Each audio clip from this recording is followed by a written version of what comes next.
Ahí está. Ya estamos grabando. Listo. Bueno, como decíamos, esta palabra epidemiología empezó a tener auge. Si bien esta palabra ya estaba descrita hace muchos tiempos, desde antes de Cristo, en textos religiosos, ya se hablaban de hechos o eventos que ocurrían, que llamaban la atención y se trataban de buscar explicaciones, se aplicaban medidas y se quedaban registradas para que en caso de que volviera a suceder, aplicar esas mismas medidas que habían dado resultados. Así, a medida que ha ido pasando el tiempo, con ya más la tecnificación o más el avance de lo que es de la parte de la ciencia, encontramos a que Hipócrates fue uno de las personas que hasta en este momento todavía usamos palabras que él empezó a describir, como ser endemia, y para lo que se describir lo que es epidemia. Y así, a medida que ha pasado el tiempo, han habido ciertos hechos que han sido hitos en la historia que han marcado el inicio o el cambio de esta epidemiología.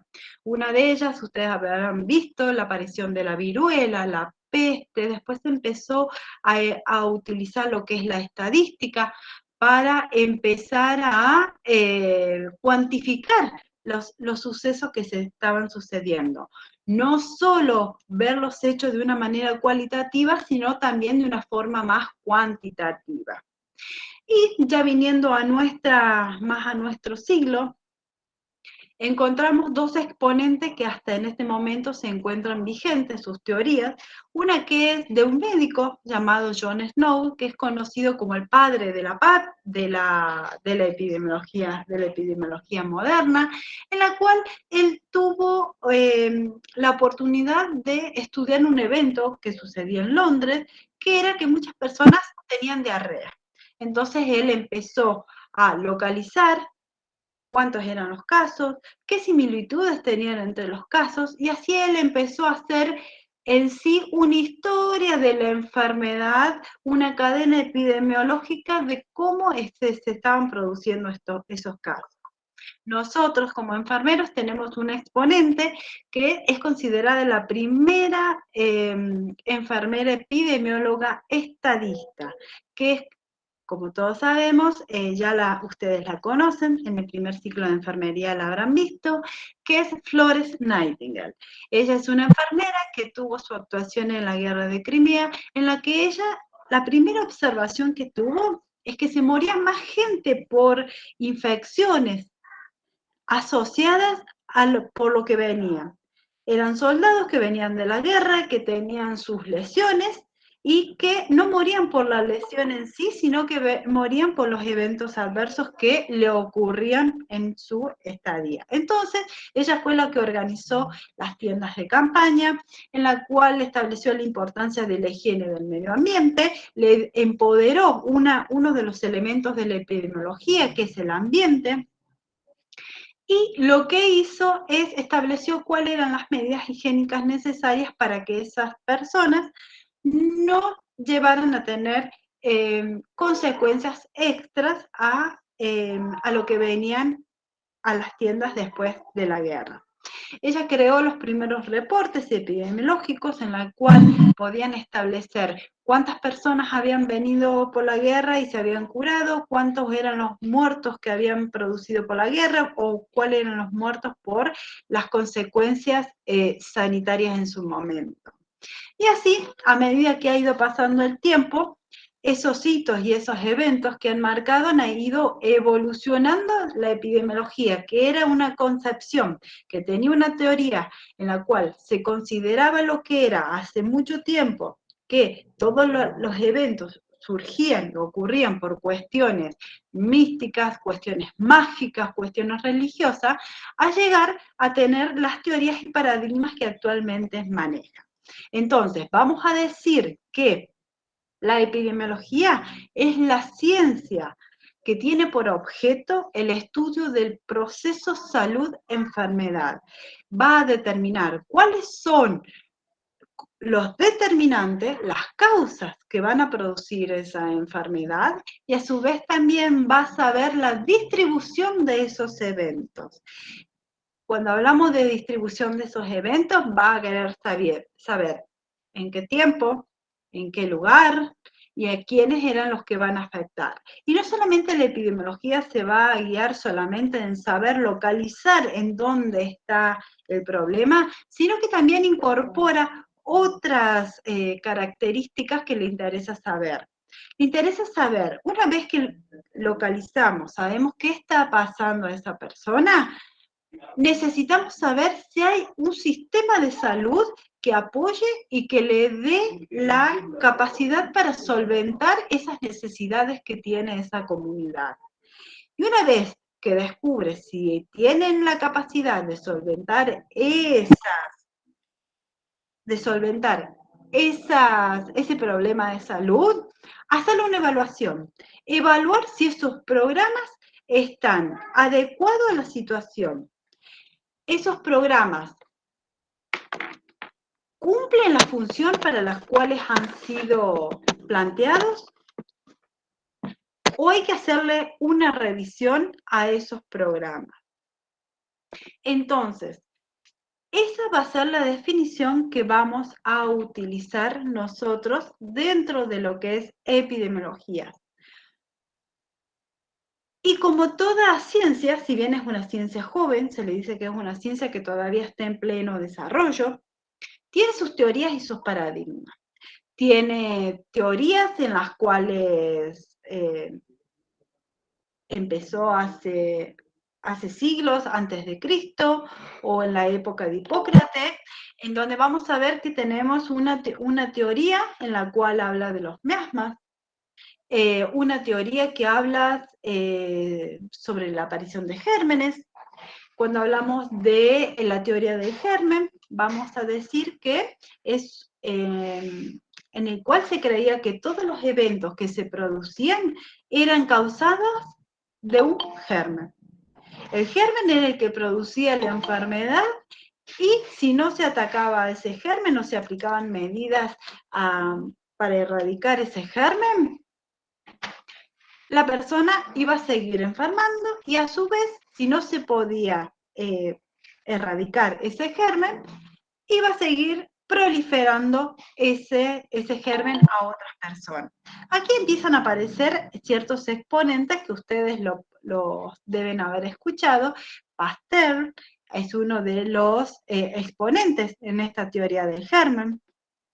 Después está Koch, con el descubrimiento del bacilo de Koch para lo que es la tuberculosis. Aquí empiezan a aparecer todo lo que son el desarrollo de las primeras vacunas. Cuando hablamos de teorías del miasma, vamos a estar hablando de que todo lo que producía era relacionado por cosas que pasaban en el aire, en el agua, en el suelo. A eso se refería todo lo que es la teoría del miasma. Y después, a medida que ha ido pasando el tiempo, más en el siglo XX, con los cambios históricos, sociales y políticos que se venían produciendo en el mundo, esa teoría ya empezó a cambiar, empezó a verse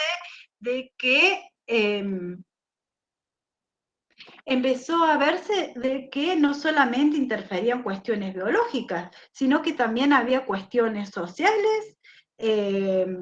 No era una única causa, una única causalidad en la cual se producía una enfermedad. Había varias causas. Entonces empezaron a aparecer las teorías y paradigmas multicausales, en el cual se empezaba a hablar de una teoría en la cual se empezaron a ver muchas causas en las cuales las personas empezaban a tener patologías que no eran las patologías infectocontagiosas, sino que empezaban a haber algunas patologías que iniciaban en la persona y a medida que pasaba el tiempo empezaban a tener cronicidad.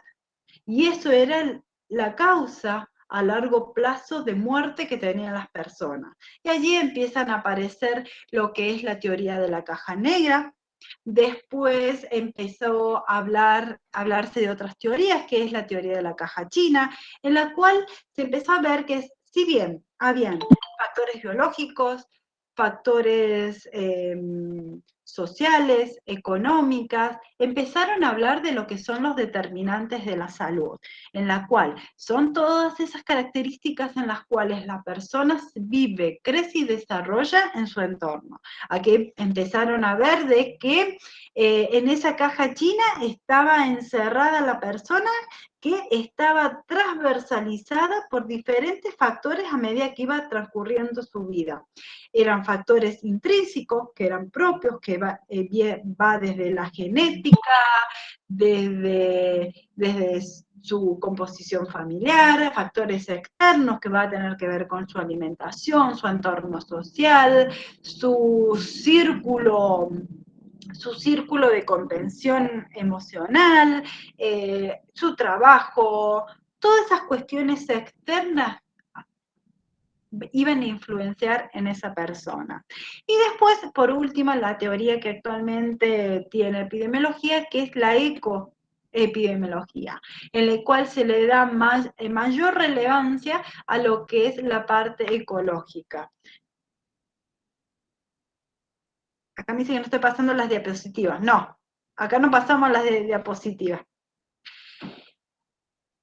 Esa es la última teoría que nosotros tenemos.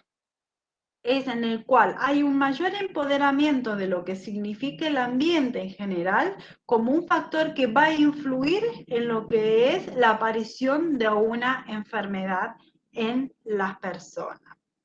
Esta sería el pantallazo general de la parte de lo que es epidemiología, de dónde viene, dónde empezó, qué teorías, y como ustedes ven, si nosotros hacemos una comparación con lo que es enfermería, enfermería y epidemiología tienen mucha conexión en sí.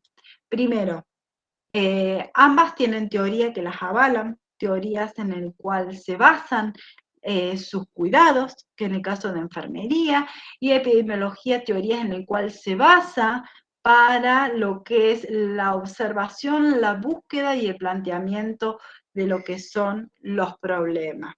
Y con respecto a métodos, epidemiología también tiene su método, al igual que enfermería, que tiene su método, que es el PAE. Esa sería la conexión que tiene entre ambas teorías. Cuando hablamos de campo de acción de epidemiología, ¿dónde vamos a aplicar esa epidemiología, esas teorías que tanto les he hablado? Vamos a decir que en epidemiología vamos a tener que hacer un cambio de nuestra mirada. Para los que trabajan en lo que es la parte comunitaria, ustedes saben que cuando hablamos de epidemiología, de salud pública, no hablamos de un solo individuo. No hablamos que nuestro campo de acción es un individuo nada más.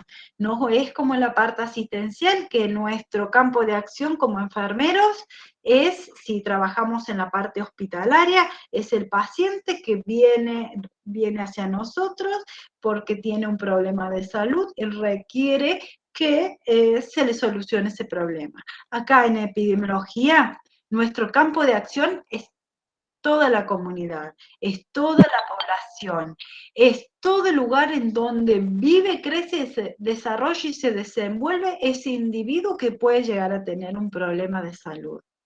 Entonces, cuando nosotros vamos a hacer un análisis o vamos a insertarnos en el campo de la epidemiología, en la salud, siempre vamos a tomar un nivel de análisis de toda la comunidad, en la cual siempre vamos a tener en cuenta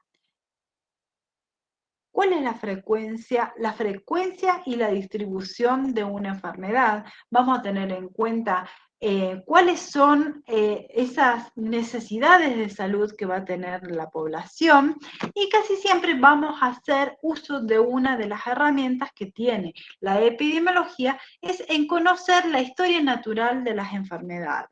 Con esa herramienta nosotros vamos a poder establecer cuál ha sido, junto con la cadena epidemiológica, cuál ha sido el recorrido por el cual ese microorganismo o ese problema ha pasado a ser desde una parte del individuo comunidad sana, ha logrado tener ese impulso para que esa persona llegue a tener una enfermedad.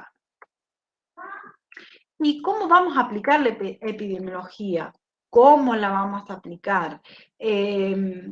Para que no ustedes piensen que solamente es una cuestión más metodológica, que no lo podemos hacer en correlación con enfermería. Lo vamos a aplicar siempre identificando cuáles son esas cuestiones o esos problemas que hacen que se interrumpa lo que es el proceso salud-enfermedad. Otra de las cosas a tener en cuenta, cuando en epidemiología hablamos de proceso salud-enfermedad, tenemos que enmarcar bien qué es lo que nosotros tomamos como concepto de salud. Si bien a nosotros nos han enseñado que el concepto de salud es el estado de bienestar biopsicosocial, en epidemiología ese concepto, ante todas las cuestiones políticas, sociales, vemos que es un concepto utópico, es un concepto positivista en el cual hay dos términos: ¿está sano o está enfermo? No hay una situación intermedia en el cual una persona pueda llegar a permanecer en una etapa de su vida. A medida que ha ido pasando el tiempo, ese concepto de salud-enfermedad ha sido modificado a lo largo del tiempo, en el cual ese concepto de salud empezamos a decir que está basado en un equilibrio constante en el cual va a estar mediado por lo que es una cadena, una tríada epidemiológica y una tríada ecológica, en donde hay una interacción entre las personas, el tiempo y el lugar, y también va a estar mediada por lo que es el agente, el huésped y el tiempo. Esos elementos son los que van a dar el equilibrio en que la persona tenga el estado de salud o enfermedad. Y a medida que ha ido pasando el tiempo, se vieron que era un concepto en el cual no era un concepto que se adecuaba a las circunstancias en las cuales estaba inmersa una comunidad. Entonces, a medida que ha ido pasando el tiempo, un autor, el Alonde, que fue un epidemiólogo que fue ministro de Salud de Canadá, empezó a determinar cuál era el proceso de salud-enfermedad en la epidemiología, en el cual estableció que es un proceso en el cual hay interacción de 4 elementos, en el cual está el medio ambiente, lo mismo que en las tríadas, el ambiente, el estilo de vida, la biología humana, y le incorporó un cuarto elemento que es la organización de los sistemas de salud, que para que esa persona tenga un estado de salud va a tener que tener un equilibrio entre esos elementos. 3 elementos son propios del individuo y el cuarto elemento se lo da lo que es la comunidad o los servicios de salud para que pueda solucionarle el problema en caso de que esa salud se interrumpa y volver a mantenerlo en ese equilibrio entre la salud. Entonces, sabiendo ese concepto de salud, nosotros tenemos que siempre identificar cuáles son esos determinantes o cuáles son esos elementos que van a intervenir en este proceso salud-enfermedad. ¿Cómo lo vamos a hacer? Epidemiología va a utilizar que dos elementos. Vamos a utilizar el análisis de situación de salud y el otro que vamos a utilizar son los diagnósticos de las necesidades de salud. Son dos elementos que nos permiten a nosotros conocer lo que está pasando en esa comunidad. Después que identificamos, vamos a necesitar utilizar una herramienta que es la estadística, que nos va a permitir medir ese proceso. Muchas veces necesitamos la parte numérica, se dice que la estadística es hablar a través de números, tener un idioma universal en el cual las cuestiones cualitativas le podemos poner un numerito para que nos sea más fácil la explicación. Y a su vez también en epidemiología nos permite comparar esas cuestiones en las cuales nosotros vamos a permitir determinar si esta cantidad de casos, si estos dos casos, por ejemplo, de legionela, que es lo que estamos viendo ahora, se producen en esta institución y nunca lo hemos tenido, estamos hablando de un brote. Sí, los casos de, por ejemplo, hablando de la parte hospitalaria, sí, empezamos a ver que los pacientes tienen diarrea, si bien la diarrea es consecuencia de otros factores, por ejemplo, el uso de antibióticos, el uso de medicación, pero empezamos a ver que hay demasiados casos de diarrea, entonces nosotros los ponemos a pensar, nosotros tenemos casos de Clostridium, por ejemplo, tenemos 2 casos por cada 6 meses, y empezamos a tener 5 casos en el mes. Ah, ojo, acá lo sirve la estadística para decir, tenemos que prestar atención que algo está sucediendo. Estamos empezando no en un brote, sino que ya se nos está haciendo una epidemia dentro del servicio. Y así es como en el 2020 la OMS declaró que lo que es coronavirus, el virus del SARS-CoV-2, ya se transformó en una pandemia porque ya había traspasado los límites o las fronteras de todos los países a nivel mundial. Una vez que determinamos numéricamente, vamos a necesitar sí o sí tomar acciones. ¿Para qué? Para que en ese brote o en esa epidemia que teníamos en ese servicio, erradicarla. Entonces allí vamos a implementar o empezar a establecer programas y actividades que podemos implementar. Una vez que nosotros implementamos, vamos a tener que vigilar. ¿Qué vamos a vigilar? Vamos a mirar, vamos a observar de que se cumplan esas medidas que nosotros hemos programado y a su vez vamos a controlar de que estadísticamente todos esos valores sigan dentro de nuestra normalidad, dentro de nuestra meseta estadística, y en caso de que haya algún problema, nosotros poder visualizar algún cambio. También la epidemiología nos va a servir para investigar ciertos casos que nosotros no sabemos por qué estaban afectando a las personas. Por ejemplo, de investigación, vemos que en nuestro hospital empezamos a tener el servicio de bacteriología, nos empiezan a avisar de que han empezado a tener muestras en los aspirados traqueales, por ejemplo, Klebsiella pneumoniae, pero que empiezan a hacer resistencia a una clase de antibióticos, por ejemplo, a los carbapénicos, a las carbapenemasas.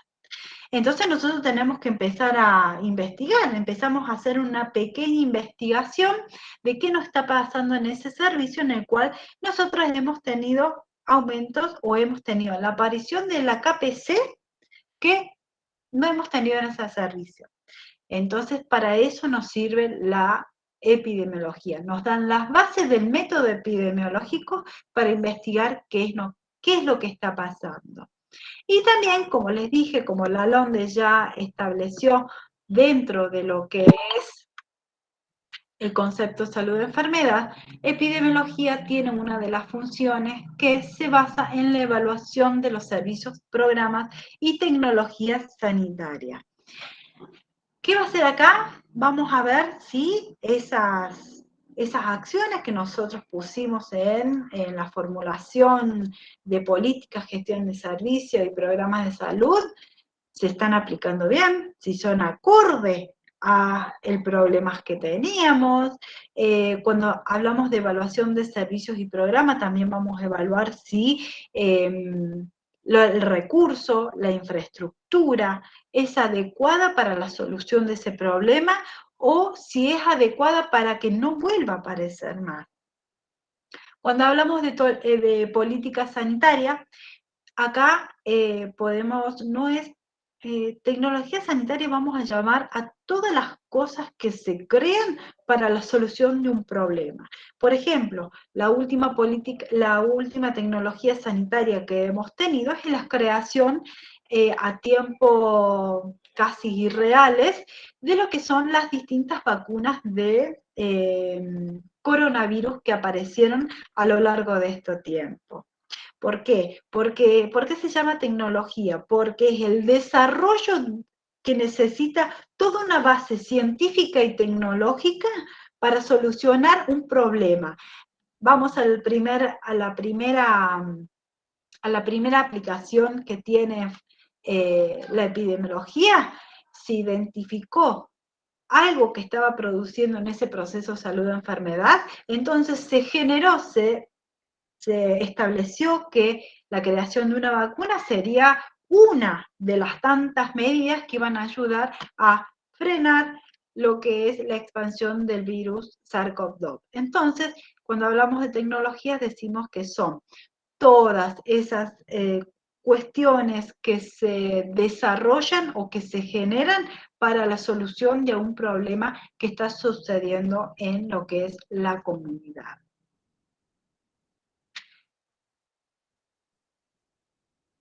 Y después otro de los elementos en el cual epidemiología toma y que cree que es importante, que interfieren en lo que es este proceso salud-enfermedad, y ya ustedes, esto es algo que ya lo ven en la materia cuidados críticos, que son los determinantes de la salud. Estos determinantes van a ser todas esas circunstancias en las cuales una persona a lo largo de su vida, desde niño, joven, adulto y anciano, transcurre a lo largo de su vida. Se dice que son características en las cuales una persona esté inmersa durante todo su proceso de vida y que van a estar presentes en su momento en que es joven, en el momento que empiece el colegio, que empieza a trabajar.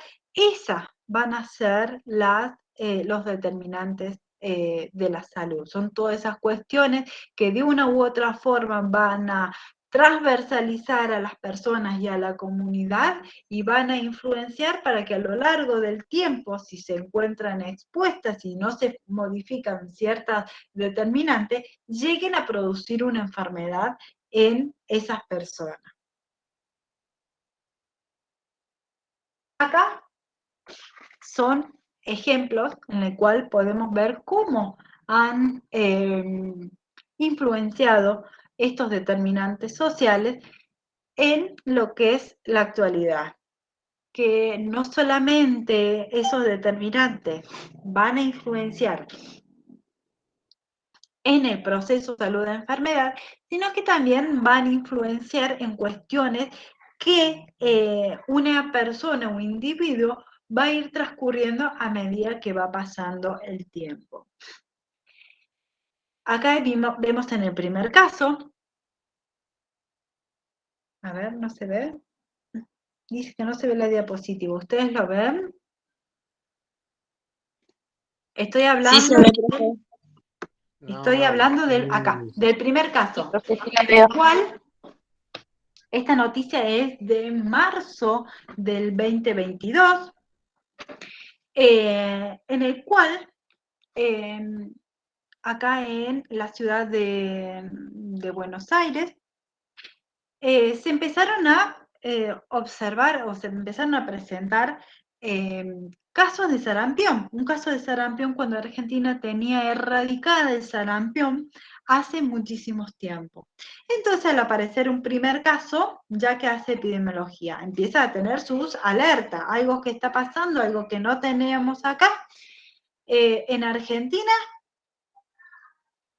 ya sea por vacunación, por los que son, completan los esquemas, la gente que hace atención primaria, ellos saben que es un tema de vacunación en el cual ellos hacen mucha hincapié. ¿Qué pasó? Era un caso de una persona que viajó a otra parte del mundo. Si bien ella tenía toda su carnet de vacunación, no en todas las partes del mundo se piden los mismos carnets de vacunación, o no se solicitan o no se le ofrece el mismo plan de vacunación que tiene Argentina. A nivel de Latinoamérica, Argentina es uno de los países en el cual tiene mejor carnet de vacunación. Y sobre todo, a diferencia de Brasil, que Brasil también es uno de los que tienen un buen esquema completo de vacunación, Argentina tiene toda la mayoría de sus vacunas actualmente gratuitas. Si bien Brasil tiene, creo que tiene 23 vacunas, ya cuando vemos vacunación lo vamos a ver bien, tienen un esquema en el cual no es completamente gratuito. Esa es una de las grandes diferencias que tiene acá Argentina. Entonces vemos que si bien la persona en sí tenía todo lo que es su carnet de vacunación, al ir afuera a otra provincia en el cual no está erradicada el sarampión, volvió a lo que es la Argentina, ya que en Argentina ella desarrolló lo que es sarampión.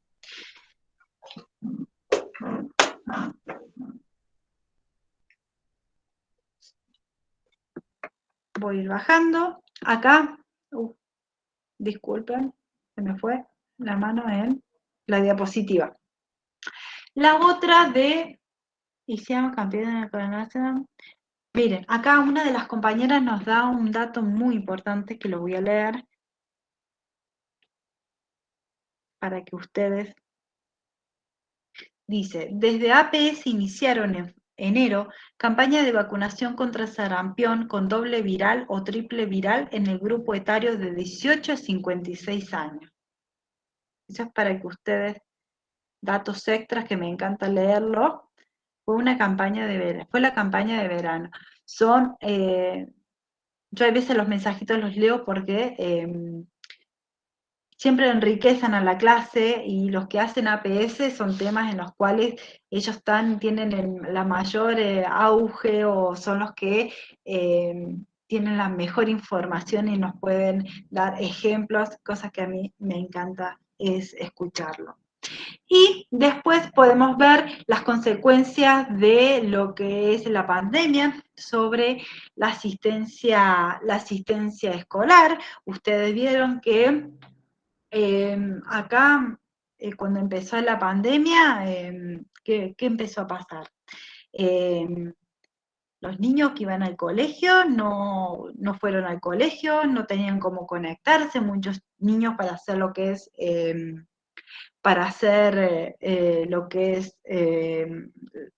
lo que son las clases virtuales. Entonces, ¿qué pasó? Esos niños empezaron a trabajar con sus padres, al no tener acceso a lo que es la tecnología, ellos empezaron a trabajar con los padres, empezó a retrasar algo que es muy importante, uno de los determinantes que influye en lo que es la salud, que es la escolaridad. Se dice que cuando mayor acceso a lo que es el conocimiento, mayor es el cuidado que tenemos sobre nuestra salud, o por lo menos podemos llegar a tener conocimiento de lo que es, nos va a llevar a un estado saludable, que lo apliquemos o no, esa es otra cuestión. Y al lado, correlacionado con lo que les estaba diciendo, de que la pobreza en Argentina es un problema estructural, eh, con lo que ustedes vieron que con lo que es de la pandemia empezaron a ver muchas desigualdades porque fue una situación en la que vio que Argentina y el mundo no estaba preparada, ya sea para lo que es salud, educación, economía, como vemos acá, imposible. Y en la última noticia que habla sobre el desmonte, cuando habla del desmonte, ustedes saben de que una de las cuestiones fundamentales son todos esos vectores que viven en esa zona, al haber el desmonte o el desmalezamiento de ese lugar, que empezaron a hacer todos esos vectores que producían enfermedades, por ejemplo, el mosquito, empezaron a migrar a todos lados. Otra de las cuestiones que venía asociada a lo que es el dengue son los cambios climáticos propios que ha tenido nuestro país, en el cual vemos que el dengue, que estaba geolocalizado en una zona específica de lo que es Argentina por sus condiciones climáticas, ahora todo el país, casi la mitad del país, tiene la presencia del mosquito del dengue, y se dice que Zika y chikungunya también lo tenemos. Y como les decía,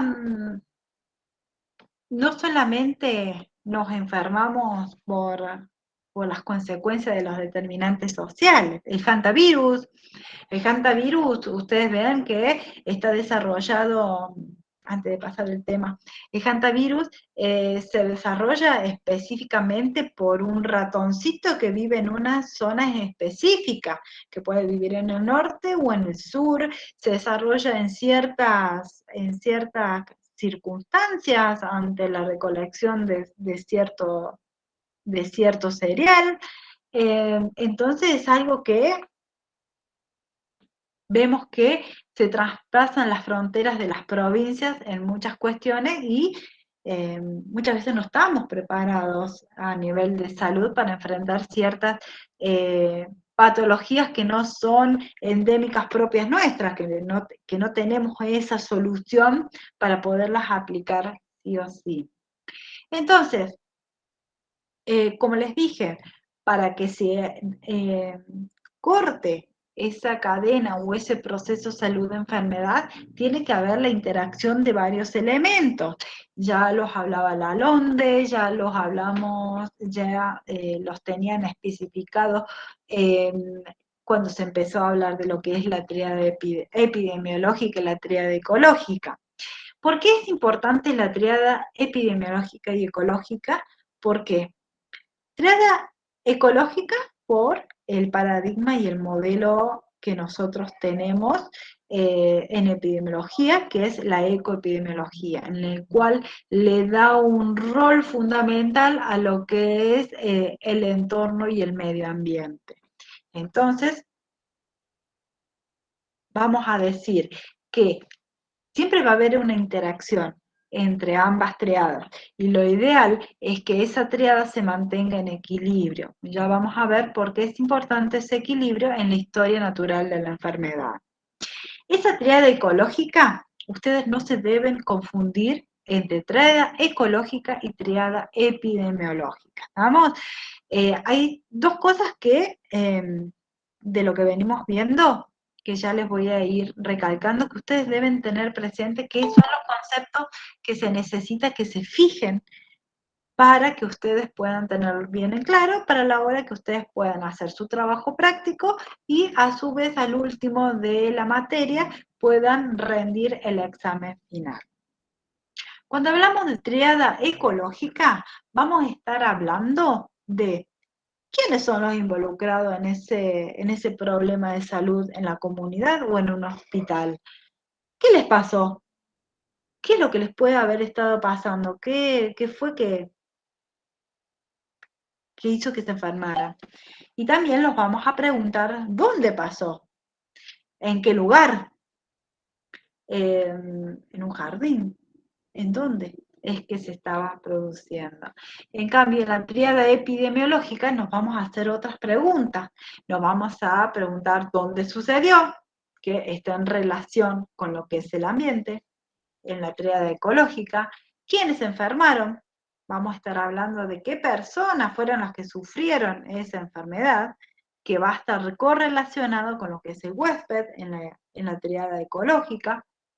Y también vamos a decir cuánto tiempo fue el que llevó este proceso, que vamos a estar hablando de lo que es el tiempo.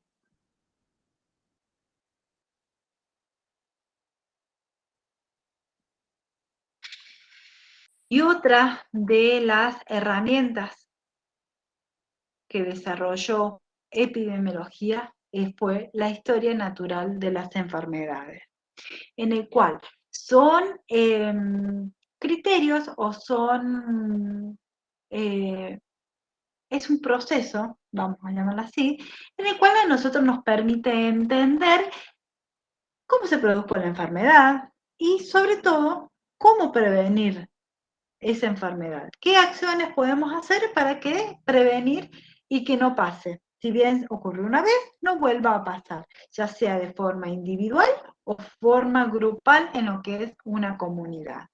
Entonces vamos a decir que esta historia natural de la enfermedad va a estar dada por tres periodos, tres partes en esta historia, en este proceso salud-enfermedad, en la cual una persona puede ir transcurriendo.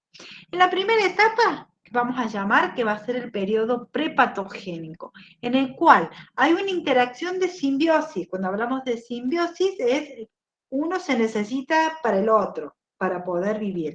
Y acá vamos a estar hablando de la tríada ecológica. Ustedes ven que la tríada ecológica es lo que está en amarillo, que es el ambiente, el agente y el huésped. Toda persona va a estar en una simbiosis, en una interacción, siempre con un agente que puede estar presente en un medio ambiente, pero no siempre nos puede afectar. Podemos estar inmersos en contacto con ese germen, pero no enfermarnos. Muchas veces me han dado ejemplos de que en una familia uno de los integrantes se adquirió lo que es el virus del coronavirus. Y me decían, nosotros tuvimos en la familia, tuvimos las medidas que nos explicaron que debíamos tener de aislamiento y de cuidado, pero nosotros no los enfermamos, el resto de la familia no se enfermaron. Y sí, ¿por qué? Porque ellos estuvieron en contacto con esa gente, pero ¿qué pasó? Aplicaron las medidas necesarias para que no se produzca ese estímulo del organismo, del microorganismo interviniente, hizo que apareciera la enfermedad. Entonces, cuando hablamos del primer periodo, el periodo prepatogénico, en el cual las personas o esa comunidad están en constante interacción con esa tríada ecológica. Huésped, ambiente, huésped, agente, que puede ser un microorganismo, y medio ambiente. Cuando esa persona en algún momento de su vida recibe el estímulo de ese microorganismo, se dice que le da el paso siguiente a lo que es un periodo patogénico. En este periodo patogénico vamos a encontrar dos etapas. Una etapa que es el periodo subclínico, en donde la persona no presenta signos y síntomas, en el cual si nosotros comparamos este periodo como un iceberg, vemos de que la parte de abajo del iceberg va a estar toda esa parte subclínica. No lo vemos, no tiene síntomas, y después a medida que va pasando la persona y sigue teniendo ese estímulo, empieza a tener lo que es la otra parte, que es el periodo clínico, en el cual empieza a presentar signos, síntomas, y si así seguimos, va a tener lesiones, complicaciones propias de la enfermedad. Y por último, esa persona llega a un periodo postpatogénico, en el cual esa persona llega a la curación de esa patología o de esa enfermedad que irrumpió ese proceso salud-enfermedad, o le quedan secuelas, o queda con algún tipo de incapacidad, o si no, llegó al proceso de lo que es la muerte. Cada una de estas etapas o de estos periodos de la historia natural de la enfermedad va a tener sus medidas preventivas. Como dijimos, no solamente es entender la enfermedad, sino también saber cómo prevenirla. Entonces vemos que en el periodo prepatogénico, es antes que se produzca la enfermedad, vamos a tener una prevención que es primordial y una prevención primaria. La primordial es la propia nuestra que adquirimos con hábitos. Por ejemplo, la educación, la nutrición, el saneamiento ambiental, en lo que es la parte hospitalaria, lo que es la higiene, la importancia de la higiene hospitalaria, y van a tener el rol fundamental en todas estas acciones, es elevar ese nivel de salud, ya sea del individuo, como hablábamos del campo de acción, la comunidad en general, o también podemos elevar el nivel de salud dentro de una institución hospitalaria. Después ya viene la que es la prevención primaria en sí. Aquí ya empezamos a tener el objetivo de mejorar esa salud.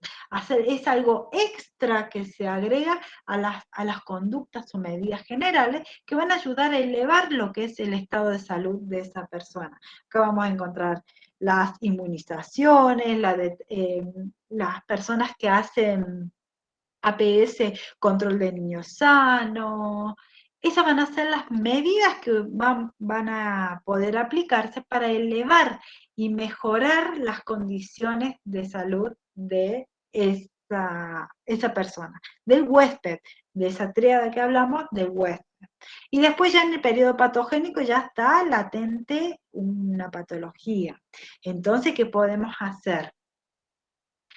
El objetivo de las medidas que vamos a hacer es acortar ese periodo de incubación, detener la propagación de la enfermedad o tratar de evitar que esa persona llegue a ese periodo postpatogénico con una secuela o con una complicación. Y acá vamos a tener, por una parte, el diagnóstico precoz, por ejemplo, la detección de cáncer de mama. Y también vamos a tener, por otra parte, lo que es el tratamiento oportuno y adecuado, en el cual ya aparecieron los signos y síntomas en el periodo clínico, ya están los tratamientos para los síntomas, que pueden ser analgésicos, antibióticos, en caso de otro tipo de patología, tratamientos oncológicos. Y por último, ya cuando esas prevenciones no han dado resultado, pues ya vamos a un periodo postpatogénico en donde las actividades, nuestro nivel de prevención, nuestra forma de intervenir ya va a ser terciaria.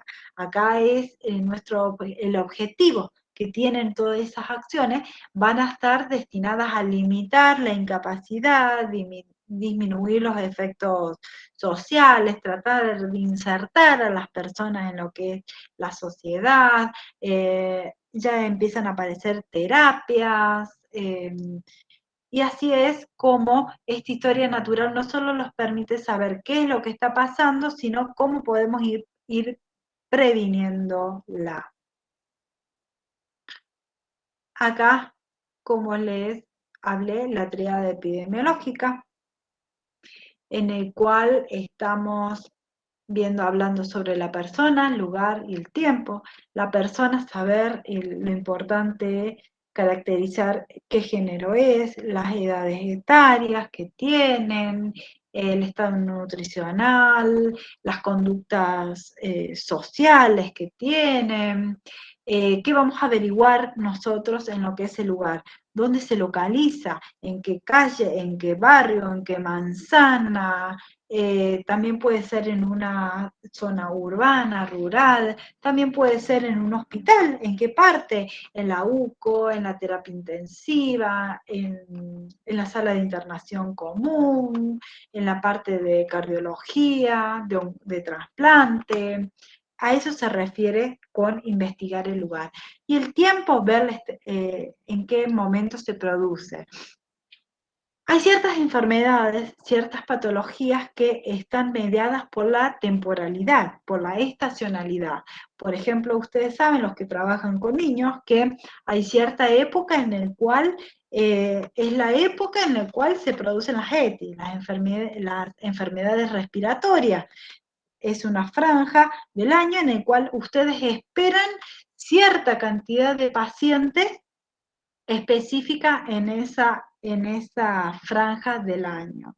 Les comento, yo trabajo en el hospital de urgencia, hay cierto momento en el cual se tiene estipulado que hay una franja en el cual se reciben mayor cantidad de pacientes con intentos de suicidio, por ejemplo.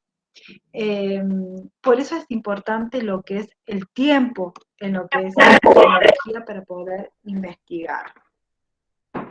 Y por último, uno de los temas que nos tocaba era la cadena epidemiológica. Cuando hablamos de cadena epidemiológica es esos eslabones de esa ruta en el cual sigue un agente infeccioso, en el cual ingresa a mí y tiene la capacidad de traspasar a otra persona. Acá yo en la presentación le he puesto como ejemplo la cadena de COVID, porque es un tema que nosotros venimos manejando ya hace 2 años, para que ustedes puedan identificarlo bien. Esta cadena epidemiológica va a tener varios eslabones. Uno de los eslabones es cuando se produce una patología. Estamos hablando de patologías acá, puede ser causado por un virus, una bacteria, un prión, un hongo. En el caso de lo que es COVID, el agente causal fue el SARS-CoV-2, que es de la familia del coronavirus. Ese agente causal siempre va a tener una persona que va a estar susceptible, ya sea por su sistema inmunológico, por su estado nutricional, y siempre va a encontrar una puerta de ingreso. Anda el coronavirus dando vuelta, me encuentra a mí como huésped, tengo mi sistema inmunológico bajo, entonces va a buscar una puerta de ingreso. En este caso, el puerta de ingreso fue a través de nariz-boca, por eso la transmisión tenemos que saber cuál es el mecanismo de transmisión. En este caso, lo que es el SARS-CoV-2, vimos que las vías de transmisión fue a través de lo que es el aparato respiratorio y el mecanismo de transmisión puede ser directo e indirecto. Cuando hablamos de directo es a través de las gotitas de fluye que estamos hablando, así es como se transportaba lo que es el microorganismo. Cuando hablamos de forma indirecta, puede ser a través de las manos, a través de cualquier formite que nosotros tenemos. Por eso en su momento se dijo que el SARS-CoV-2 era de transmisión de vías aéreas y de contacto. Por eso era la protección de las vías aéreas y las mucosas, y también a través de lo que era de contacto. Por eso en un principio, cada vez que íbamos al supermercado, teníamos que lavar nos decían que tenían que lavar las frutas y verduras, todos los paquetes que traíamos también tenían que limpiarse con algún antiséptico. A eso se refiere con el mecanismo de transmisión. Cuando hablamos de vías de transmisión, vamos a encontrar la vía de transmisión a través de contacto, como les dije, que pueden ser a través de las manos, a través de un formite, puede ser el mecanismo de transmisión a través de la vía respiratoria, que va a incluir la parte del tracto respiratorio, y también tenemos la vía de transmisión contacto respiratoria, que es la combinación de las dos medidas de transmisión anteriores. Otra de los ejemplos que les puedo dar de vía de transmisión contacto respiratoria es antes de tener el COVID, lo teníamos al herpes zóster, que es sarampión. El herpes zóster, que también es un microorganismo en el cual tiene su vía de transmisión contacto respiratorio. Y cuando ya encontró su vía de transmisión, entonces va a ser necesario pasar la varicela, ahí está, pasar a otra persona. ¿Y cómo va a pasar hacia la otra persona? Va a pasar de la misma forma en como yo me contagié, por las vías respiratorias. Siempre se dice que hay una conexión entre las vías de la puerta de ingreso y la puerta de salida. De la misma forma en como yo me contagié, se va a contagiar la otra persona. Eso es para que ustedes tengan de acuerdo. Si es una patología que se contagia a través de transmisión sexual, la otra persona se va a través de la misma vía, va a llegar a tener la misma enfermedad por el mismo microorganismo.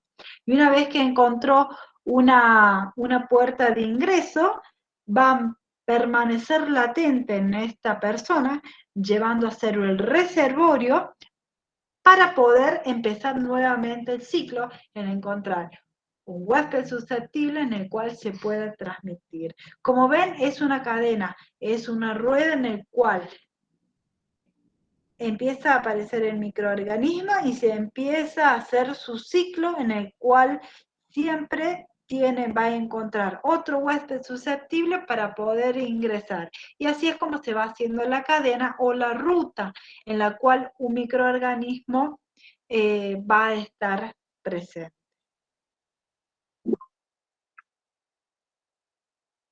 Bien,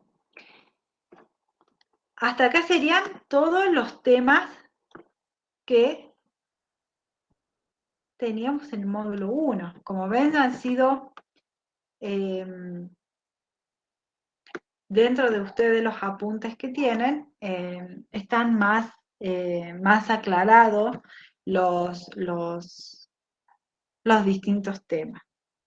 Otra de las cosas que quería hablar con ustedes era que el día 16 del 9 ustedes tienen el primer trabajo práctico.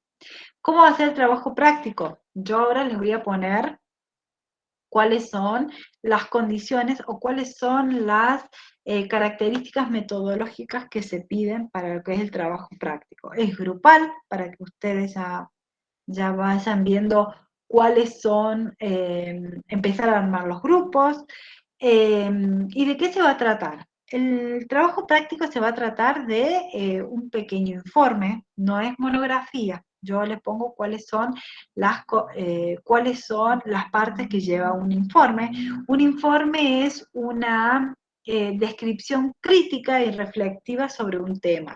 ¿Por qué? Porque lo que a mí me interesa no es que copien y peguen lo que es parte de la bibliografía, sino que necesito ver una reflexión propia de ustedes y si pueden incorporar ejemplos de sus vidas laborales, está muy, muy bien que lo hagan y está eso dentro de lo que son los criterios de evaluación. Se va a tratar de un informe en el cual ustedes van a tener que leer un artículo periodístico en el cual habla sobre los determinantes sociales, cómo influye los determinantes sociales, en el caso del artículo, con la aparición del dengue, en el cual ustedes van a poder explayarse en establecer cuál es la interacción entre estos dos temas. ¿Alguna pregunta hasta aquí? Hasta que yo les busco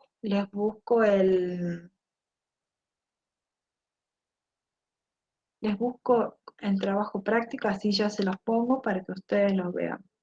¿Alguna duda sobre lo que es la parte bibliográfica que hemos visto? Hay varias personas que han levantado las manos. Margarita, Paulina, Sonia y Liliana. Las escucho.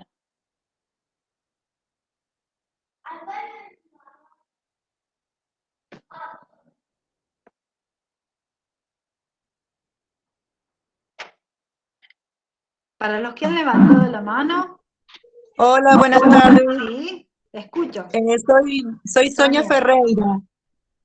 Era sí, para darle el presente, porque no llegué si tomó usted asistencia. bien.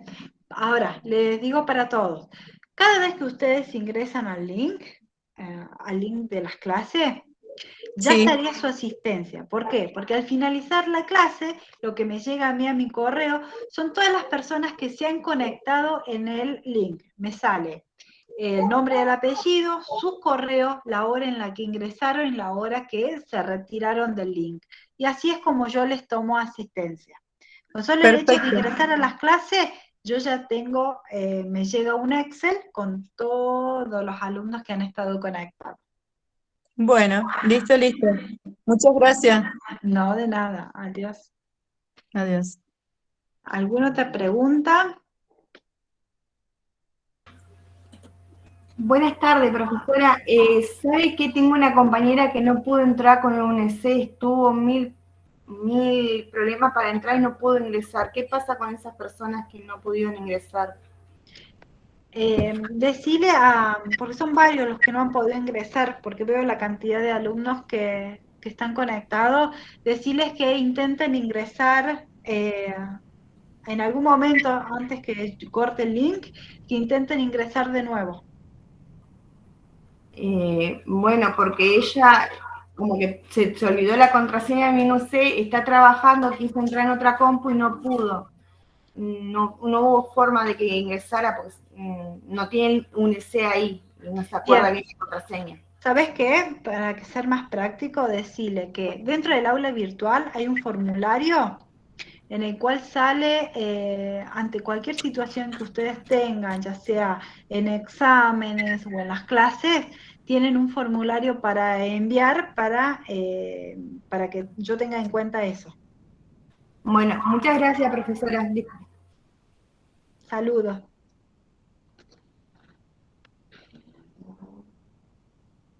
Les busco el primer trabajo práctico.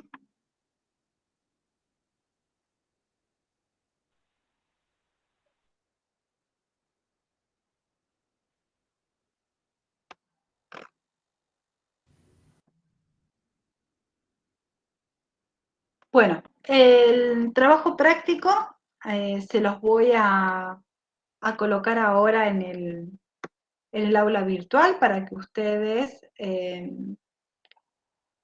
lo puedan ver.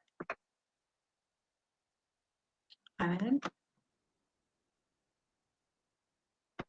Se les pide un informe, que elaboren un informe con no más de 5 hojas, en el cual lean la nota, en la cual se llaman los determinantes sociales y el dengue, y lo que van a hacer es realizar un informe, un análisis crítico y reflexivo sobre lo que es el artículo. Van a ustedes, si vivieran en esa comunidad, ¿cuáles serían las actividades epidemiológicas que ustedes aplicarían para determinar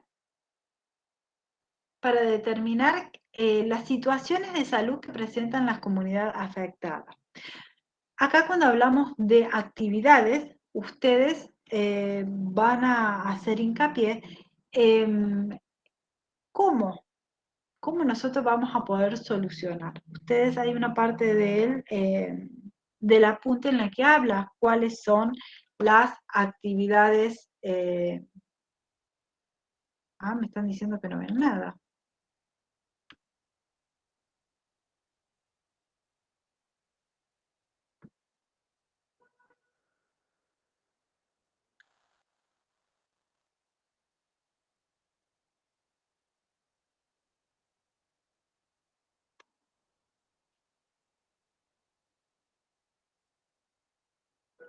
Ahí está. A ver si lo ven. Allí está. Van a identificar, según lo que el artículo que ustedes leen, cuáles son esas actividades epidemiológicas que ustedes podrían aplicar para ayudar a esas personas, a esa comunidad que está afectada por este problema del dengue. Y después,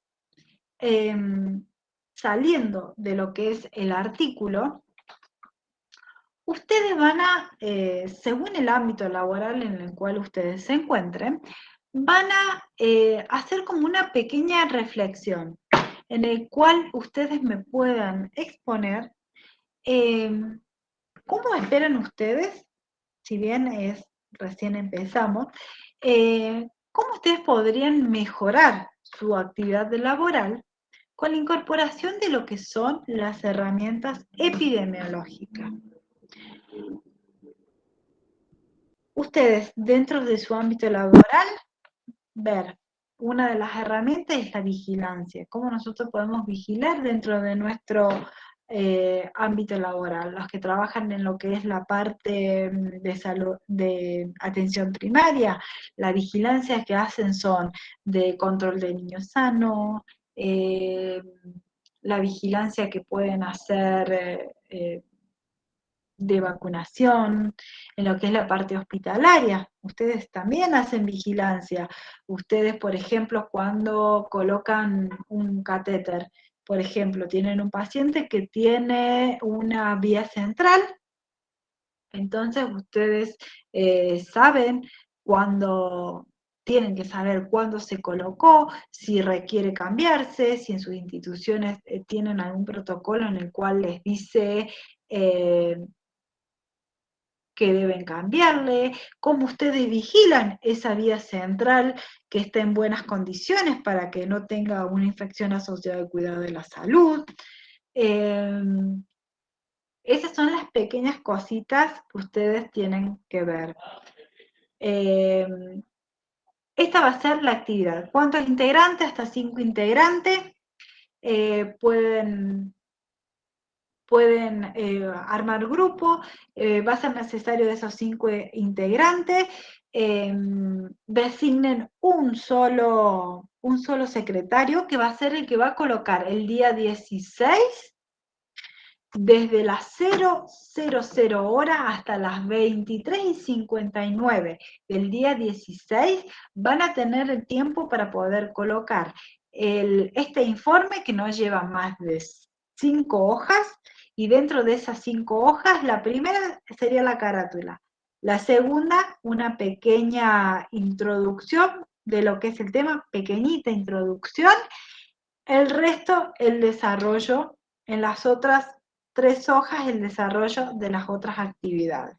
¿Estamos? Ese día 16, uno solo, que va a ser el secretario, va a entregar en el aula virtual su trabajo práctico. No hace falta que anteriormente ustedes me coloquen quiénes son los integrantes, sino que dentro de esa carátula esté bien especificado nombre y apellido y DNI de la persona que conforman el trabajo práctico. Lo que sí les voy a pedir, para que yo les pueda hacer una devolución de ustedes, cuando colocan el trabajo en el aula virtual, lo coloquen en PDF para que yo les pueda hacer las acotaciones en caso que se requiera y ustedes las puedan recibir a esas pequeñas notas. ¿Estamos? Eso sería lo que es el trabajo práctico. ¿Alguna pregunta? Disculpe, profesora, ¿le puedo hacer una consulta? Sí, dime. Sí, ¿qué tal? Buenas tardes. Yo quería saber, porque en realidad siempre tengo la duda, sí, cuando subimos el trabajo en la plataforma, o sea, aparece mi nombre, que dice autor, y aparece automáticamente mi nombre. Ahí mismo, ¿tengo que agregar el nombre de los integrantes del grupo o con que ya figuren en la carátula del trabajo es suficiente? Así es, mientras figura bien en la carátula, esté bien especificado nombre, apellido y DNI, suficiente. Perfecto. Ahí Muchas está, gracias. yo lo que hago es saco veo bien las carátulas, copio su nombre y su apellido y les coloco la nota. ¿Cómo lo hago eso? El profesor que recibe un trabajo práctico tiene que leer desde la carátula hasta el final. Por eso lo hago así, porque es una de las actividades mías que yo tengo que hacer. Si bien yo les pido ciertas exigencias, en el cual esté el número de letra, que estén marcados, porque son las características que se piden en un informe, y más que nosotros ya somos profesionales y vamos a ser licenciados. Entonces, también hay obligaciones mías, en el cual yo, como mi función, tengo que leer desde la carátula hasta la última hojita que ustedes me ponen. ¿Estamos? ¿Alguna otra pregunta? Sí, A ver. profesora, Sí, escucho. mi nombre es Patricia. Le hago una consulta. En el trabajo Patricia. usted dice hay que realizar una reflexión de acuerdo al ámbito laboral de cada uno. Si en el grupo somos 3 personas, ¿hacemos una reflexión individual? ¿O eligen uno solo? Una sola, si no, a ver, puede ser que dentro del grupo uno trabaje en la parte hospitalaria, otro en la parte de atención de adultos mayores y otro en lo que es atención primaria hospitalaria y lo que es atención de adultos mayores. Eligen uno solo de ustedes y hacen la reflexión. No hace falta que sea individual. Está bien, perfecto. Y otra cosa, Sí. la letra, usted va a informar que califique 12. La letra, casi siempre a mí me gustaría el 12. Ya les voy El a 12. poner, yo les subo el trabajo práctico y les subo algunas especificaciones en las cuales habla de la cuestión más metodológica, le habla de las letras, el formato que tienen que tener, y también les pongo qué es lo que yo voy a evaluar, qué es lo que es necesario que ustedes tengan en cuenta. Eh, que no sea solamente algo de copiar y pegar en la parte bibliográfica, sino que valoro mucho cuando ponen ejemplos, cuando me hablan de ciertas cuestiones puntuales de su ámbito laboral. Bien. Yo les voy a Bien. poner ahora, les pongo el trabajo práctico y las especificaciones para cada trabajo. Lo que sí les aclaro desde ya que necesito que sea en PDF para que cuando yo lo leo, si veo algo, puedo subrayarle en qué partecita, le pongo algún comentario y después de eso se los envío a ustedes para que también los podamos ver. Tenemos grupo conformado de 5 personas, mismo grupo. A ver, se me fue. No.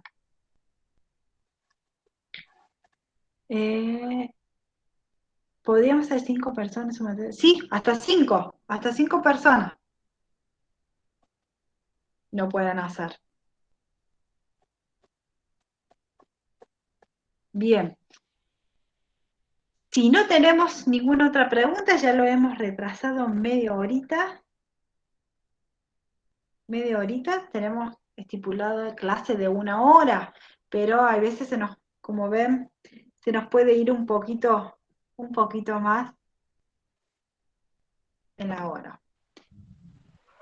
Disculpe, profe, ¿le puedo hacer una consulta? Sí.